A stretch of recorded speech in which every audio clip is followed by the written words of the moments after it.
Welcome to Exploring Outcome Data. Over the years, Sprockets has partnered with programs to pilot a few different outcome tools, and we've learned a lot along the way.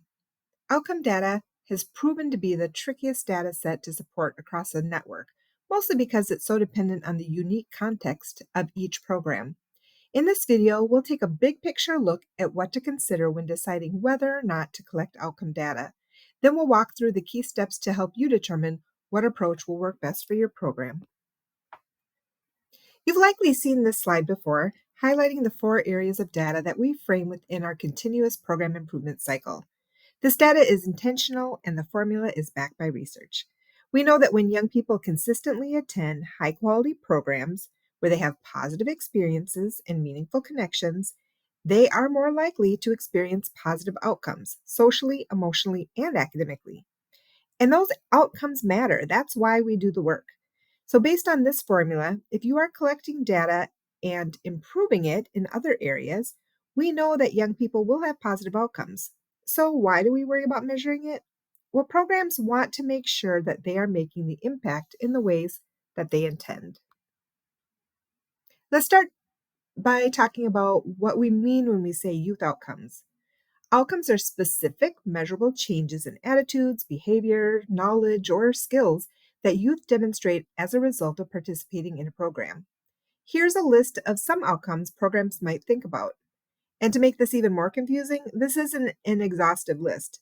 Not only are there additional outcomes within these categories, this list doesn't include all of the content specific skills that you might find in your program.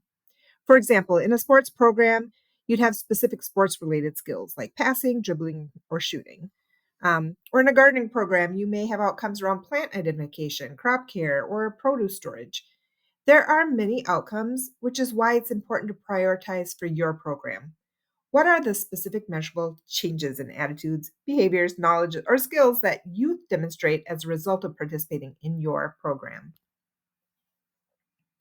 In 2017, Sprockets and the Greater Twin Cities United Way partnered to engage youth workers and young people in identifying which skills our network should prioritize across programs.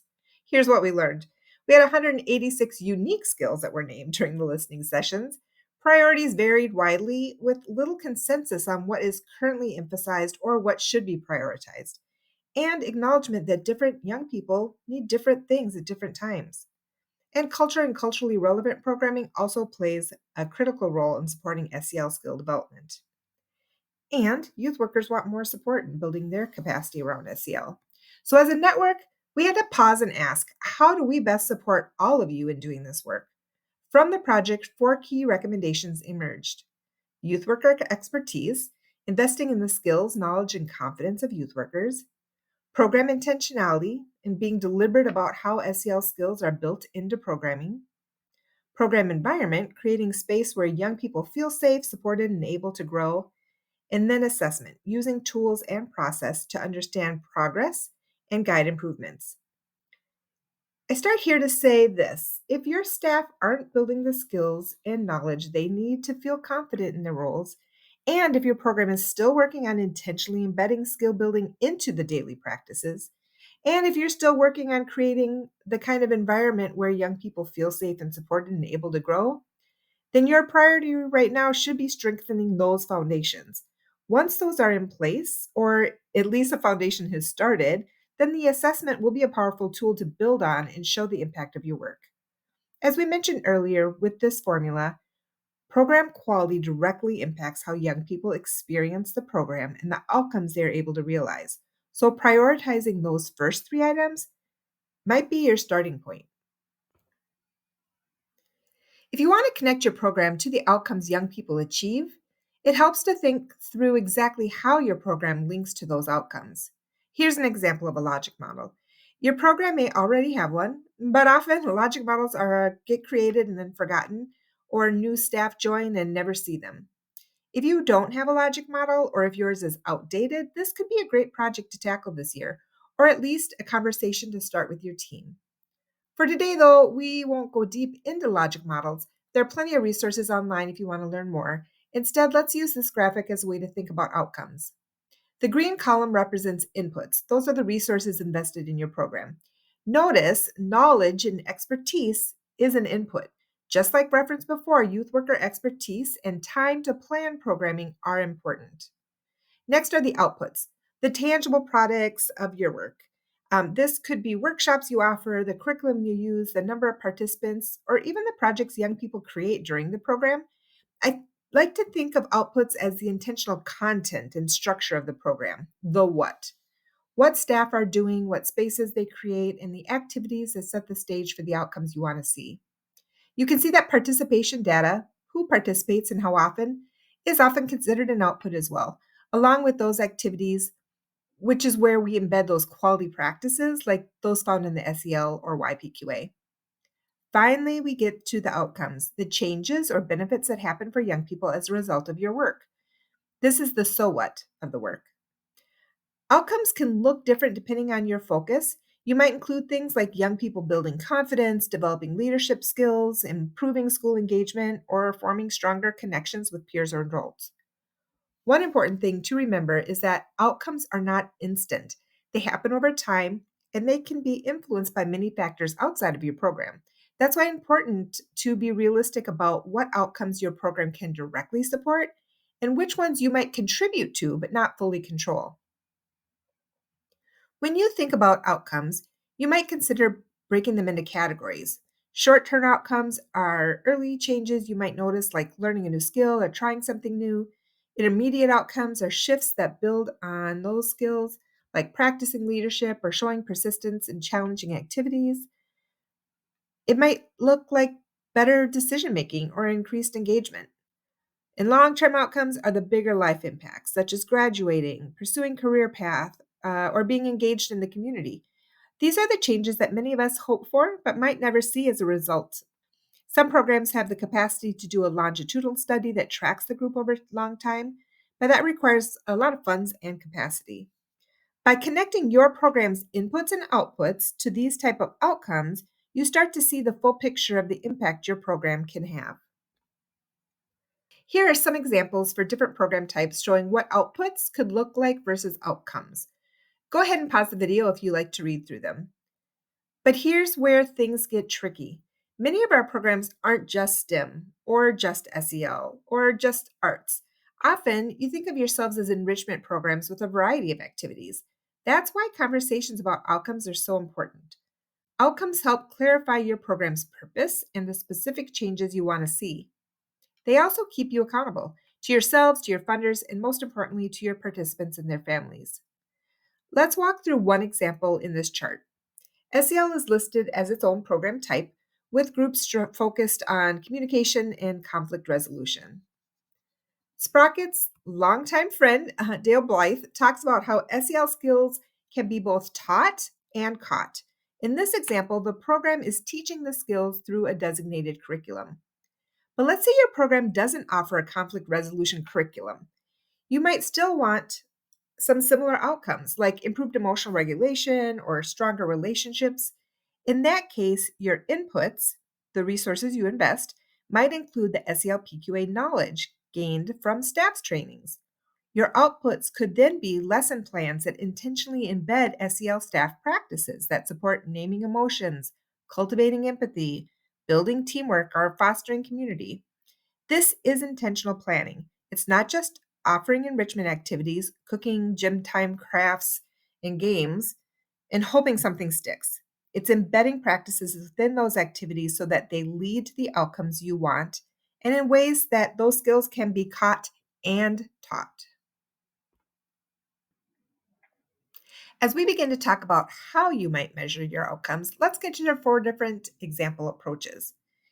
First, we're high rigor. This is where you purchase a tool that has been created on a platform, it's been tested, and is considered valid and reliable. It's going to have a cost associated with it, likely, but it will also likely have some built in features for reports or visuals that you can use for reflection. Then there's research informed design. This is where you would work with a research expert or a consultant to design an evaluation tool for your program. It would be grounded in research, but not necessarily formally tested, just really thoughtfully and intentionally created. There will be costs for the consultants, and you need to identify again if there's ongoing costs, if you need support to run or analyze those results. And then there's the DIY internally created survey. You design your own in house. You begin by identifying what you want to know and constructing questions that are age appropriate, not leading, easy to read. Likely a simplified approach using free tools like Google Forms. And then finally, this is that quick fix, a Hail Mary. Maybe you don't have anything yet, but you want to capture something. So last minute, you pull together um, some, thoughtful questions. And while this is not a long-term solution, it can spark reflection on the responses that you do get. And it provides a starting point to inform how you might design a more intentional model moving forward. So, how do you know the best way to move forward for your program? We've grounded ourselves with a quick overview of outcomes. So, let's move on to a resource from the American Institute for Research. This particular framework is focused on social emotional learning skills, which we mentioned earlier, but I think the roadmap they provide is useful more broadly as well for other outcomes you may measure. They've developed a full toolkit organized around 3 steps: stop, think, and act.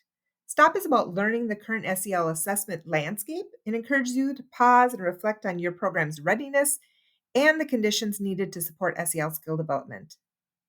Think uses a decision tree. This is something we're going to walk through together in just a moment that helps you consider whether and how to assess SEL conditions and competencies.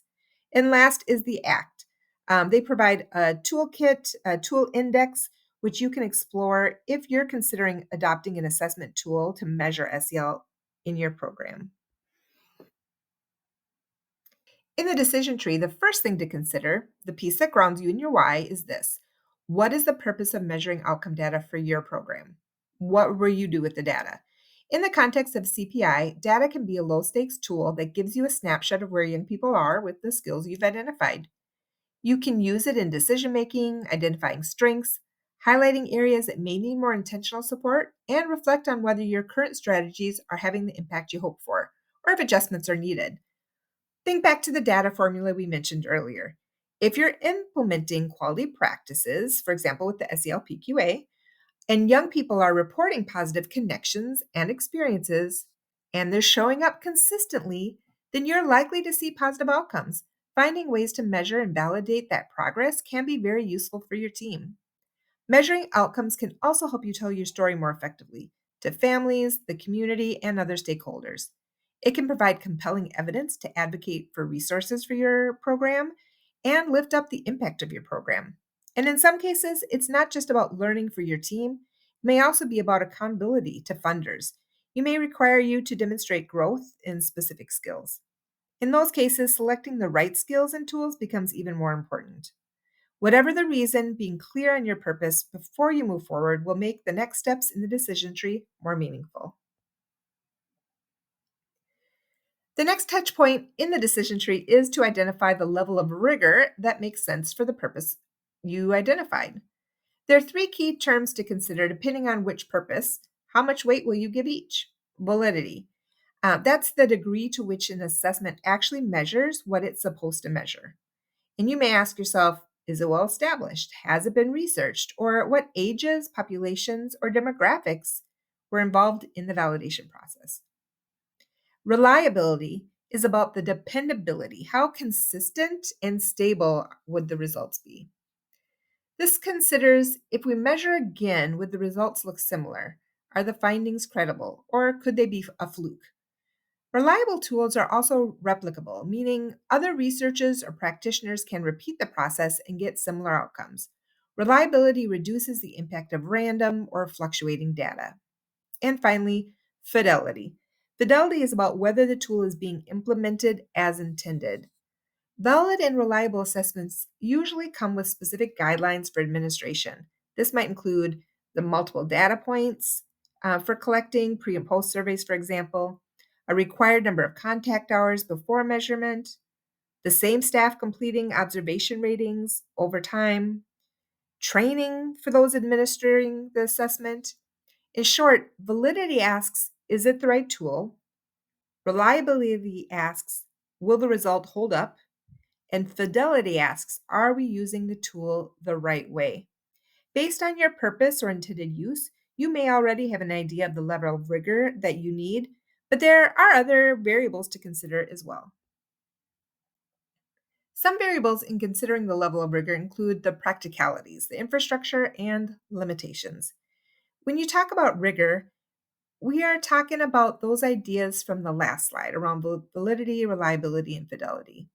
A high rigor assessment might involve training staff who are administering a validated and reliable survey to young people before and after the program, with aggregate data showing the program's impact in the priority areas you have identified. A low rigor assessment might involve using an internally created tool where staff record observed changes in skills, or a retrospective survey where young people self assess and share how they've grown in those skills. These diagrams provide a couple of things to consider. First, we look at how long your program has been around, or maybe if it's an existing program with a new structure or initiative within the program that you had started. A program with fewer than 3 years will likely be in the stage of development where a low rigor assessment is the way to go. You know that with continuous program improvement, a younger program is building capacity and experience with the model, with staff capacity and knowledge. The hope is that when a program has been operating more than 3 years, that both capacity, functionality, and clarity of what's happening within the program can lend itself to explore more high rigor assessment if it supports your program purpose for collecting that information. And the other thing to think about is the number of young people in your program. Here they show the threshold as 100, but in our network, with the exception of some of like the school-based programs, many programs serve fewer than 100. Some programs may be working with 20 or fewer. It isn't often practical to spend the resources, both time, money, and to invest in the high rigor assessment. We also know that for some assessments, for example, a pre post assessment, your assessment data could be impacted by possible attrition in your program. With smaller samples, it can also be challenging to disaggregate by ages, genders, or other factors because if that subgroup is less than 10 people, for example, you shouldn't disaggregate if information is supposed to be confidential. A low rigor example for small groups might include more qualitative data collection. This does require more time and intentionality, but depending on your purpose, might meet your needs. A program larger than 100 is more likely to consider something high rigor, something that can be administered to large scale, and if all participants don't complete the survey, you have a large sampling for your program. You also can disaggregate to find out how the results may vary by different ages, races, or other factors that would help you make adjustments to meet all youth needs.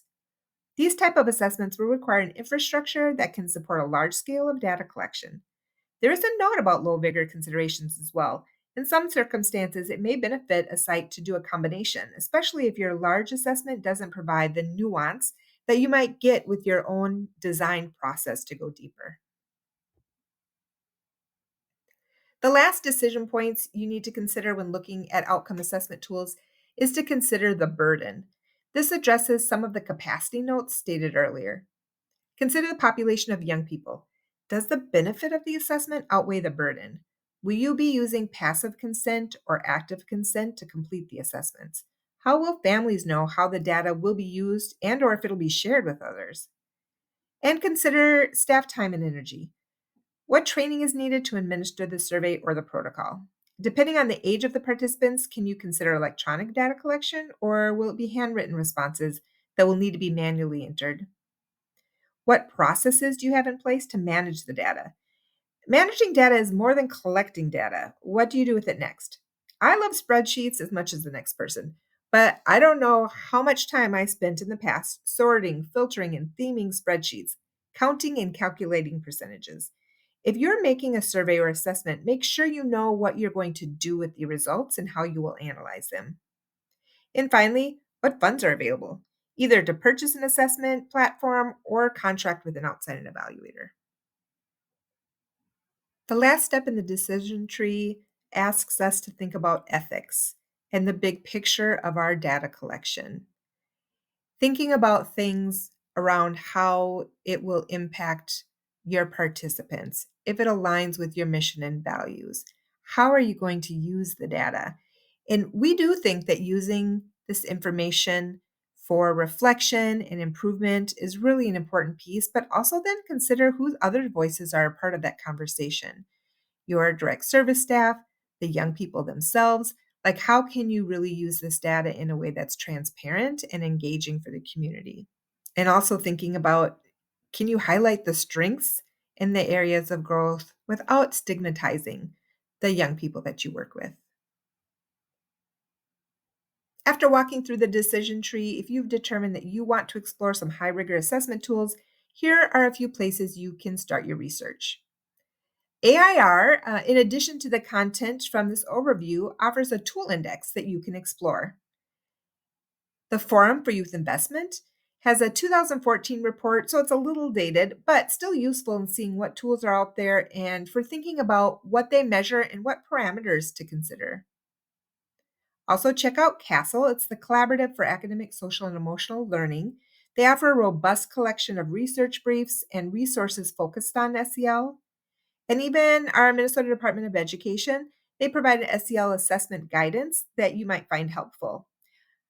Links to these resources are included in the description of the video. And with any links, keep in mind that over time, some destinations may change or no longer exist, but hopefully this list will help get you started in your search.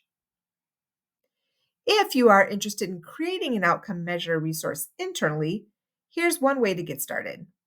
Clarify your outcomes, identifying the specific outcomes your program is intentionally working towards, like we talked about before.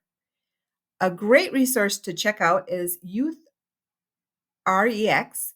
It's the Youth Research and Evaluation Exchange. They offer youth measures inventories. It's a wide range of different outcomes, not just SEL, and it's open source and free to use. And you'll want to consider what methods that you'll use. Most measures include a survey from that Youth REX, but that doesn't have to be the only option. So surveys can be adapted to fit your context. You might also use a focus group, observations, or even artifacts like a learning portfolio. Remember, this doesn't have to be perfect from the start. Begin with what feels manageable. Learn from that process and build towards more intentional model over time.